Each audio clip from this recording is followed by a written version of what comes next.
Well, thank you very much for that introduction, and thank you for inviting me. I'm sorry I have to run away once I've spoken, but I'm very pleased to be here. This is actually the third of 4 events I'm doing with Tel Aviv University this week. I'm going to shortly tell the president of your university that I either want a salary or a degree. I thought this afternoon, if only, I would talk about 3 things. I want to talk about Mike, I want to talk about the CST, and I want to talk a little about the UK.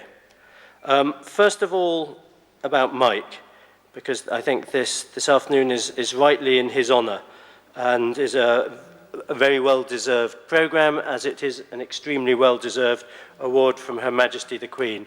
Mike has given 25 years of service to his country and to his community.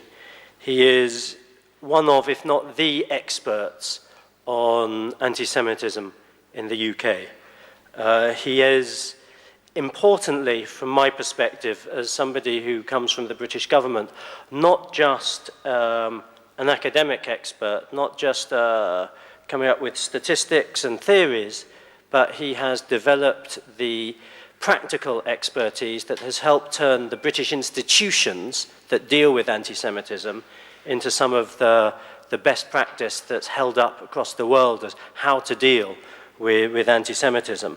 And so for me, his expertise is extremely important. His service is extremely important because it has really helped shape the response in the UK to the problem of anti-Semitism and the threats to the Jewish community.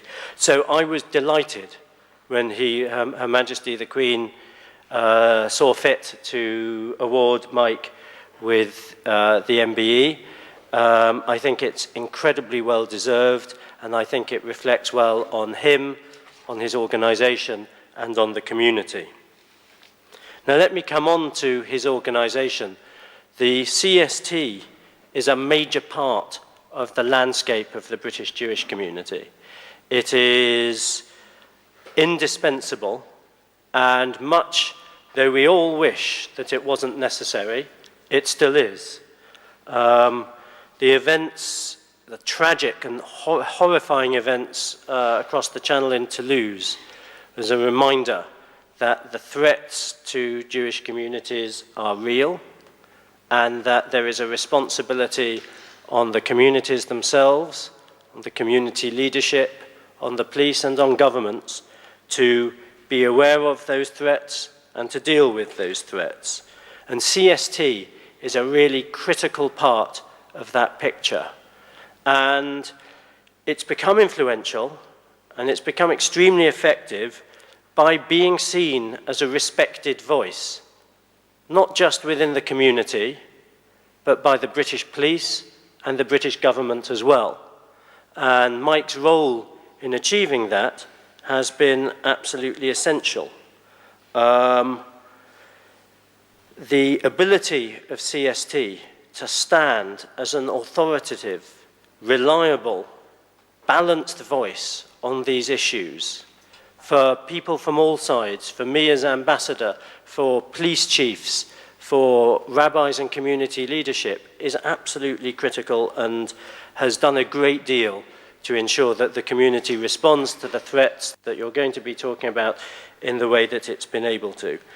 And for me, what's been particularly important and welcome about the approach of the CST is that it manages to find a balance between, on the one hand, a proper appreciation of the threat and threats that exist in to the Jewish community in the UK, and to come up with practical ways of addressing those threats and monitoring them and working together with the authorities of police and government to handle them.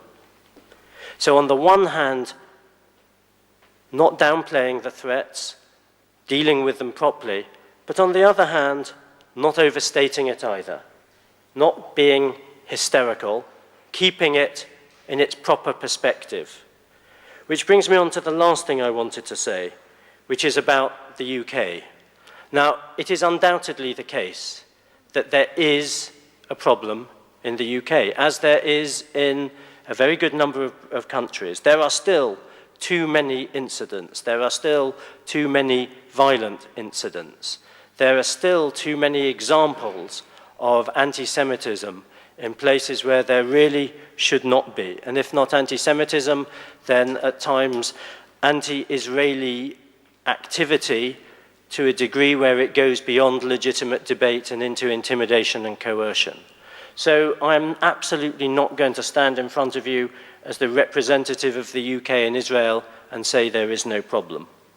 But I will say this, that during my time in Israel, I have been repeatedly disappointed that a cartoonish view of the UK seems to have taken hold, in which the UK is seen as fundamentally and irretrievably anti-Semitic, in which every British university is seen as impossibly anti-Israeli and not a safe place for Jews or Israelis to go. And that makes me very sad indeed, because first of all, I don't think that cartoonish stereotype is correct. And secondly, I think it does serious damage to the relations between the two countries based on an exaggeration. So let me give you three quick examples of what I mean. First of all, there have been a range of studies of levels of anti-Semitism in European countries, including by the Anti-Defamation League, including by the most recent one was a Dutch university, if I remember correctly, each of which say the same thing, which is British society is among the least, if not the least, anti-Semitic country in Europe. Or to give you another example, people assume that the organization I come from, the Foreign Office, is a nest of anti-Semitism. In fact, when I started this job 20 years ago, my friends and family queued up to tell me what a fool I was to join such an extraordinarily anti-Semitic nest of vipers. Now, this may have been true at some point in the past, but if there's one thing I'm an expert on, it's the Foreign Office, because I spent the last 2 decades in it. And I can look you in the eye and tell you, I have never been part of any institution which has felt less anti-Semitic, which has felt less bothered about whether I'm Jewish or Christian or anything else. Now, we can have disagreements with the Foreign Office about elements of policy, that's fine.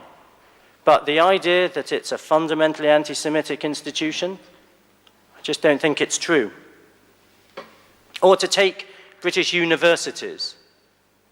Now, undoubtedly, there are a number of universities, there are a number of campuses in the UK where you would be brave, frankly, to stand up and defend Israel. There are a number of universities which, frankly, have rightly developed reputations for being hostile. There are perhaps half a dozen universities I would put in that category, plus or minus. And that's bad. And there is an obligation under law, repeated in strong terms by our Prime Minister, on the vice-chancellors of those universities to take action, to clamp down, to prevent coercion or intimidation. But I was on a platform with a senior Israeli official not that long ago who stood up and said, there is not a single British university where it's safe to stand up and defend Israel. And I'm afraid to say that's simply not true. There are well over 100 universities in the UK. Perhaps half a dozen of them do have issues. Those issues need to be addressed. But to tar every British university with the same brush, to say that no British university is safe for Israelis or Jews, is simply wrong. I was at Manchester University a few weeks ago. I went to, had Shabbat dinner with Jewish society there, and they wanted me to come back to Israel and tell people Manchester is not an anti-Semitic environment. They are proud to be Jewish and students of Manchester, and they are wound up that people are going around spreading bad news about their university, which they, as the Jewish society, don't feel is deserved. And So I have to tell you this, that there's a lot of talk of delegitimization in the UK of Israel. And that is an issue, and it is a worry. But as British ambassador, I've seen the opposite. A certain amount of delegitimization of Britain in Israel, where a country has been unfairly and exaggeratedly tarnished with a reputation that frankly is built on a kernel of truth. And I'm not going to deny that. That kernel of truth is important, and it matters, and it must be dealt with. But the cartoonish view of the UK that has taken hold is not correct. And when Israeli grandmothers come and tell me, as they have, that their granddaughters or their grandsons are going to study in the UK and they're terrified because they know all about British universities, tells me that something's gone a bit awry. And when the numbers of Israeli students studying in the UK goes down year after year, then I think something very sad has happened, because the absolutely best ambassadors for Israel in Britain, Daniel Taub accepted, are the Israeli students. And so there's a vicious cycle going on, and we need to break that by having our sight of the problem in perspective, never understating it, never overstating it. And it's that attitude of dealing with the problem appropriately and in perspective, with expertise, patience, and skill, that is at the heart of what Mike has offered the community and the country. I'm very glad to be honouring him this afternoon. Thank you very much.